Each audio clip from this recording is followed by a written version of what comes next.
ഇതിനു മുമ്പ് ഈ അങ്ങാടി കണ്ടിട്ടില്ലല്ലോ. ഇപ്പൊ കണ്ടില്ലേ, അത് മതി. താടിയ കുപിതനാണല്ലേ? അല്ല, യു രഘുത്തമൻ. പണി അന്വേഷിച്ചു വന്നതായിരിക്കും. താൻ ഞങ്ങൾക്ക് പണി തരണ്ട. ചെമ്പറയിൽ എന്റെ ഗുരുനാഥനുണ്ട്, അവിടേക്കുള്ള വഴി പറഞ്ഞു തരൂ. മര്യാദ വിഷ ഊതി കയറ്റാനും ഊതി ഇറക്കാനും ഒരു നിമിഷം വേണ്ടിരിക്കെ. വിഷരാജനാ ഞാൻ. നിലവിളിച്ച് മരിക്കാതിരിക്കുക. ഞാൻ വെറുതെ പറഞ്ഞതാ. ഒരു വിഷാരി. തനിക്ക് വിഷ ഊതി ഇറക്കാനേ അറിയാവൂ, തുപ്പാൻ അറിയില്ല.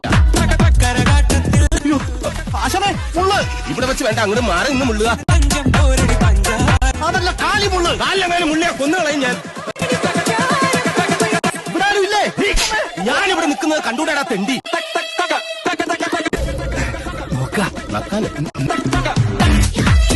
അന്തപുരത്തിലെ അമ്മച്ചിയുടെ പേരെന്താ? ഞാൻ അനന്തൻ. അനന്തപത്മനാഭൻ. അമ്മച്ചിയല്ല,